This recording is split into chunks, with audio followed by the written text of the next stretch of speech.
Hello students, welcome to my channel. तो जैसा कि आप लोगों ने अपने बीए फर्स्ट ईयर के फर्स्ट सेमेस्टर का एग्जाम पास कर लिया और अब आप लोग आ चुके हैं अपने बीए के सेकेंड सेमेस्टर में। और आज की वीडियो में मैं लेकर आ गई हूँ आपके बीए फर्स्ट ईयर के सेकेंड सेमेस्टर मध्यकालीन इतिहास का सिलेबस यानी मिडिवल हिस्ट्री का सिलेबस। और यह जो आपका सिलेबस है ये नई शिक्षा नीति 2020 के अनुसार आपका सिलेबस है। और जैसा कि आप लोग जानते ही हैं कि आपका जो एग्जाम है वो सेमेस्टर वाइज हो गया है, और सेमेस्टर वाइज हो गया है तो सभी यूनिवर्सिटीज में जो सिलेबस है वो लगभग सेम है और आपको सारे यूनिवर्सिटीज में यही टॉपिक पढ़ने होंगे। तो देखिए, जो मध्यकालीन इतिहास है उसमें आपको पढ़ना है मध्यकालीन भारत का इतिहास 1206 ईस्वी से लेकर 1757 ईस्वी तक। तो 1206 से 1757 तक आपको पढ़ना है अपने सेकेंड सेमेस्टर हिस्ट्री के अंदर। और देखिए, इसके अलावा मैंने आपके सोशियोलॉजी का सिलेबस भी अपलोड कर दिया है बीए सेकेंड सेमेस्टर का, उसकी भी क्लास जल्द शुरू हो रही है चैनल पे। और उसके अलावा आपके इंग्लिश लिटरेचर सेकेंड सेमेस्टर की क्लास करा दी है, पॉलिटिकल साइंस की क्लास करा दी है, तो पूरा हो चुकी है क्लास। तो उसके लिए आप प्लेलिस्ट को चेक कर लीजिएगा। आइए अब आपकी हिस्ट्री का सिलेबस देखते हैं। देखिए, 8 यूनिट आपकी इस सिलेबस में भी हैं, आपके सभी में 8 यूनिट्स ही होंगी। तो अपने टॉपिक देख लीजिए, नेक्स्ट वीडियो से हम क्लास यानी यूनिट्स शुरू करेंगे। सबसे पहले यूनिट नंबर 1 में आपको पढ़ना है आरंभिक तुर्क और खिचली। आरंभिक तुर्क जो भारत में आए उनके बारे में पढ़ना है 1206 से, और खिलजी वंश के बारे में आपको पढ़ना है। आरंभिक तुर्क में हम पढ़ेंगे गुलाम वंश के बारे में भी, क्योंकि जो दिल्ली सल्तनत थी उसमें 5 वंश आए थे। तो पहला गुलाम वंश पढ़ना है, फिर खिलजी वंश पढ़ना है। तो 2 वंश हो गए दिल्ली सल्तनत काल के। और फिर यूनिट नंबर 2 में आपको पढ़ना है तुगलक और लोधी वंश। तो देखिए, यूनिट नंबर 2 में तुगलक वंश पढ़ना है और लोधी वंश पढ़ना है। तो इस तरह से गुलाम वंश, खिलजी वंश यूनिट नंबर 1 में, तुगलक वंश और लोधी वंश यूनिट नंबर 2 में। तो 4 वंश हुए आपके सल्तनत काल के, दिल्ली के सल्तनत काल के। लेकिन एक सैयद वंश भी है, हम उसके बारे में भी पढ़ लेंगे, जो लोधी वंश के पहले था, उसको भी पढ़ लेंगे क्योंकि वहां से भी आपका प्रश्न पूछ देगा एग्जाम में।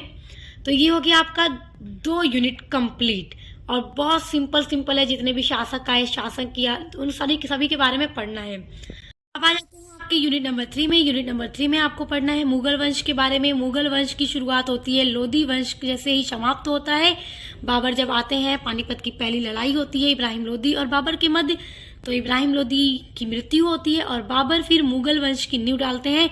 तो मुगल वंश के बारे में आपको पढ़ना है सबसे पहले बाबर के बारे में, जिन्होंने मुगल वंश की स्थापना की। उनके बाद हुमायूं के शासनकाल के बारे में पढ़ना है। फिर हुमायूं के बाद आते हैं शेरशाह। तो शेरशाह के बारे में पढ़ना है। तो शेरशाह के अंतराल में प्रशासन और भू राजस्व प्रणाली में विशेष संदर्भ में ये सारी चीजें आपको पढ़नी है शेरशाह के शासनकाल से। जो ये हो गया आपका यूनिट नंबर 3। देखिए, सारी चीजें बहुत सिंपल है, हम जब पढ़ेंगे तो आपको आसानी से सब कुछ समझ में आ जाएगा। और यूनिट नंबर 4 में आपको अकबर से शाहजहां तक के बारे में पूरा पढ़ना है, क्योंकि जब शेरशाह शुरू करते हैं अपने शूरी वंश की शुरुआत, तो जब शेरशाह की मृत्यु हो जाती है तो हुमायूं फिर से मुगल वंश को शुरू करते हैं। और जब हुमायूं की मृत्यु हो जाती है तो फिर हुमायूं के बेटे अकबर जो थे वो राजा बनते हैं मुगल वंश के। फिर अकबर के बारे में पढ़ेंगे और शाहजहां तक पढ़ेंगे। अकबर के बाद जहांगीर के बारे में, जहांगीर के बाद शाहजहां के बारे में पढ़ना है। यूनिट नंबर 4 में आपको पढ़ना है मनसबदारी व्यवस्था, जिसकी शुरुआत अकबर ने की थी। तो मनसबदारी व्यवस्था को पढ़ेंगे। और राजपूतों और महाराणा प्रताप से संबंध, अकबर का जो राजपूतों और महाराणा प्रताप के साथ संबंध था उनको पढ़ेंगे, और उनकी जो धार्मिक नीतियां थी उनके बारे में पढ़ेंगे यूनिट नंबर 4 के अंदर। अब आ जाते हैं यूनिट नंबर 5 में। यूनिट नंबर 5 में आपको पढ़ना है औरंगजेब के बारे में।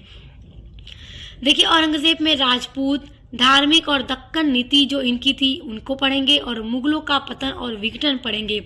देखिए, मुगल काल में वैसे पूरे 19 शासक आए थे, लेकिन औरंगजेब तक यानी कि बाबर, हुमायूं, अकबर, जहांगीर, शाहजहां, औरंगजेब, इतने जो शासक आए, यहीं तक जो मुगल वंश था बहुत मजबूत और शक्तिशाली था। फिर धीरे धीरे मुगल वंश को ऐसा कोई भी इन शासकों जैसा शक्तिशाली शासक नहीं मिल पाया, तो धीरे धीरे मुगल वंश कमजोर होता गया।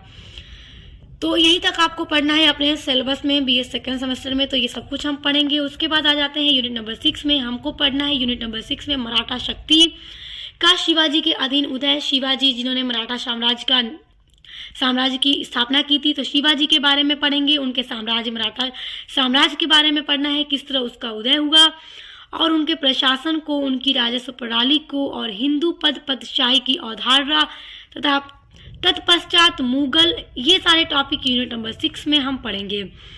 यूनिट नंबर 7 में पढ़ना है मुगल काल में वास्तुकला और चित्रकला का विकास। देखिए मुगल काल में जितनी भी इमारतें मुगल शासकों के द्वारा बनाई गई, देखिए उस टाइम वास्तुकला और चित्रकला का बड़ा तेजी से विकास हुआ था। नक्काशी करके महलों का निर्माण कराया गया। ये सारी चीज़ें आप देख सकते हैं। आप जब दिल्ली गए होंगे, आगरा गए होंगे, आप लोगों ने लाल किला देखा होगा, ताजमहल देखा, जितनी भी चीज़ें आपने देखी, जामा मस्जिद, सब कुछ जो भी आपने देखा दिल्ली में मुगलों का बनाया हुआ ज़्यादा है। तो वो सारी चीज़ें पढ़ना है कि मुगल में किस तरह वास्तुकला और चित्रकला का विकास हुआ। उसके बाद यूनिट नंबर 8 भारत में सूफीवाद का जो विकास हुआ। भक्ति आंदोलन, देखिए भक्ति आंदोलन के बारे में पढ़ेंगे, जो कि सुधार आंदोलन के रूप में उभर कर ये सारे आंदोलन शुरू हुए थे धर्म में। और उत्तर भारत में पुनः सुदृढ़ीकरण के बारे में पढ़ना है। तो इस तरह आपकी 8 यूनिट, आई होप आप अच्छे से समझ गए होंगे। तो नेक्स्ट वीडियो से हम आपका यूनिट नंबर 1 शुरू करेंगे और 8 यूनिट तक पूरा कंप्लीट कराऊंगी। तो चैनल को सब्सक्राइब करके बेल आइकन को प्रेस कर लीजिए। तो अब मिलते हैं नेक्स्ट वीडियो के साथ।